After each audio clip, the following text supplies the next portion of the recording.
اعوذ باللہ من الشیطان الرجیم، بسم اللہ الرحمن الرحیم۔ ناظرین کرام، السلام علیکم ورحمۃ اللہ وبرکاتہ۔ انشاءاللہ تبارک و تعالی آج ہم لوگ پڑھیں گے الترکیب کا سبق نمبر 10، جملہ فعلیہ کے قواعد۔ اب تک جو ہے وہ اس سلسلے میں تقریباً 43 ویڈیوز بنا چکے ہیں۔ انشاءاللہ تبارک و تعالی یہ ہوگا ہمارا پارٹ نمبر 44، اور اب تک جو ہے تقریباً 7 قواعد پڑھ چکے ہیں، اور 1 سے لے کر 4 تک کے تحت جو مشق تھی، مشق نمبر 1 اس کا بھی ہم نے اختتام کر دیا ہے۔ پھر مشق نمبر 2 کا آغاز کیا تھا، 5 قاعدہ نمبر 5 تا 7 کے تحت جو ہے اس میں تقریباً ہم لوگ 22 ترکیبیں کر چکے ہیں۔ انشاءاللہ تبارک و تعالی ہوگی آج ہماری ترکیب نمبر 23۔ تو دیکھتے ہیں کہ ترکیب نمبر 23 کیا ہے۔ ترکیب نمبر 23 ہے ماتت زوجۃ العالم۔ تو سب سے پہلے تو ہم اس کو پہچاننے کی کوشش کرتے ہیں کہ یہ ماتت جو ہے وہ کیا ہے۔ تو یہ ماتت جو ہے نا، یہ فعل ماضی ہے، اور یہ جو یہاں پہ تا آپ کو نظر آ رہی ہے نا، یہ والی جو آگے والی تا، جو تائے ساکنہ نظر آ رہی ہے، یہ تائے ساکنہ فعل کی علامت ہے، اور یہ اس سے یہ معلوم چل رہا ہے کہ یہ چوتھا صیغہ ہے فعل ماضی کا۔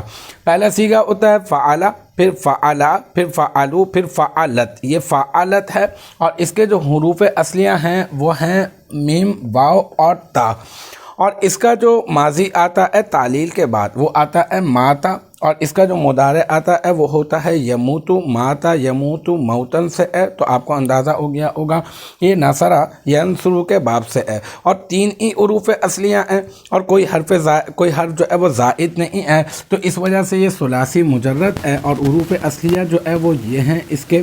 تو یہاں پر حروف اصلیہ میں عین کلمے کی جگہ پر واو آ رہا ہے، تو اس اعتبار سے اگر بات کریں تو یہ اجوف یائی ہے، ٹھیک ہے، اور نصر ینصرو کے باب سے ہے۔ تو اب کیا میں گیزان پڑھتا ہوں ماتا، پھر ماتا، ماتو، ماتت۔ تو اب آپ صیغہ آسانی سے پہچان سکتے ہیں کہ یہ صیغہ واحد مؤنث غائب ہے، اور یہ فعل ماضی ہے، اور مطلب یہ تا کی وجہ سے یہ جو ساکن ہو گیا، ورنہ یہ مبنی بر فتح ہوتا ہے۔ تو ہم لوگ یہاں پر جو ہے وہ اس کا فتح جو ہے وہ یہاں پر ہم دیکھیں گے۔ اچھا، پھر اس کے بعد یہ جو زوجۃ ہے، اس کے اوپر سب سے پہلے ہم یہ بات کریں ترکیب کرتے ہوئے کہ یہ معرفہ ہے یا نکرہ۔ تو آپ کہیں گے کہ یہ تو نکرہ ہے۔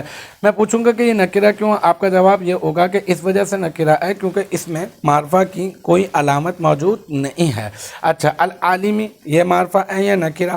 تو آپ کہیں گے یہ معرفہ ہے۔ میں کہوں گا کیوں؟ تو آپ کا جواب ہوگا کہ اس پر الف لام داخل ہے، اور الف لام داخل ہوتا ہے تو معرف باللام ہوتا ہے، اور معرف باللام جو ہوتا ہے وہ کیا کہلاتا ہے؟ وہ معرفہ کہلاتا ہے۔ تو اب کیا ہوگا؟ اب آپ اندازہ لگائیں، میں نے آپ سے کہا تھا نا کہ جوڑنے کے لیے اور ترکیب کرنے کے لیے معرفہ اور نکرہ کا سہارا لینا سب سے اچھا اور بہترین طریقہ کار ہوتا ہے۔ تو یہ پہلا نکرہ، دوسرا کیا ہے؟ معرفہ۔ جب پہلا نکرہ ہو دوسرا معرفہ ہو تو پھر آپ ترکیب کیا کرتے ہیں؟ آپ کرتے ہیں مضاف مضاف الیہ کی ترکیب۔ جی ہاں، اب آپ اس کو مضاف بنا دیں گے، اور آپ پھر اس کو مضاف الیہ بنا دیں گے۔ پھر مضاف اپنے مضاف الیہ سے مل کر کیا بن جائے گا؟ مرکب اضافی، اور مرکب اضافی ہو کر یہ ماتت فعل کا فاعل بن جائے گا۔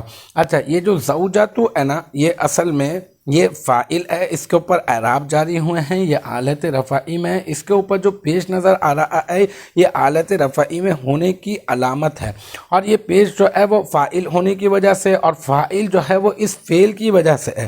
یہ فعل ہے، اور اس کا یہ فعل کا یہ فاعل ہے، تو یہ فاعل ہے تو پھر یہ مضاف بھی ہے۔ ہاں، یہ مضاف آگے کے لیے ہے، یہ پیچھے کے لیے کیا ہے؟ یہ فاعل ہے، اور اعراب جو ہے وہ مضاف کے اوپر جاری ہوتے ہیں۔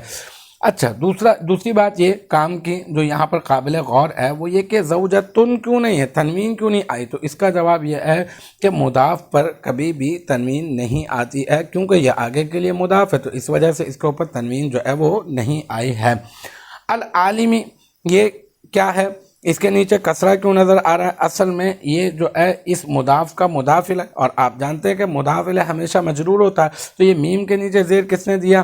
یہ مضاف نے دیا، اور اس تو کے اوپر، یہ تا کے اوپر پیش کس نے دیا؟ یہ فاعل بن رہا تھا، اور اس کے فاعل ہونے نے دیا اس فعل نے، کیونکہ یہ اس فعل کا فاعل تھا۔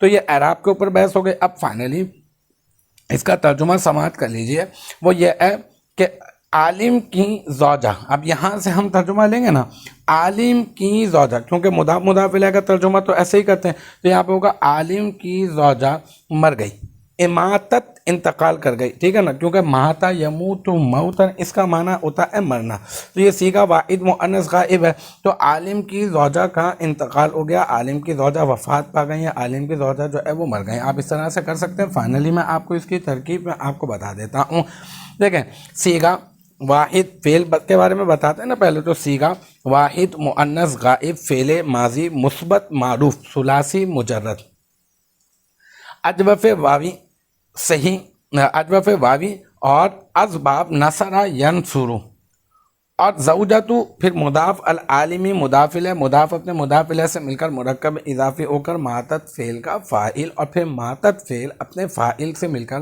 بن گیا جملہ فعلیہ خبریہ۔ تو الحمدللہ یہ ہماری ترکیب نمبر 23 بھی آج ہو گئی ہے، اور پارٹ نمبر 44 بھی الحمدللہ ہو چکا ہے۔ مجھے امید ہے کہ یہاں تک کی جو بات ہے وہ آپ کی سمجھ میں آ گئی ہوگی انشاءاللہ تبارک و تعالی۔ نیکسٹ ٹائم اگلی ویڈیو اگلی کلاس کے ساتھ ملاقات ہوگی، جب تک آپ اپنا بہت خیال رکھیے گا۔ وآخر دعوانا ان الحمدللہ رب العالمین۔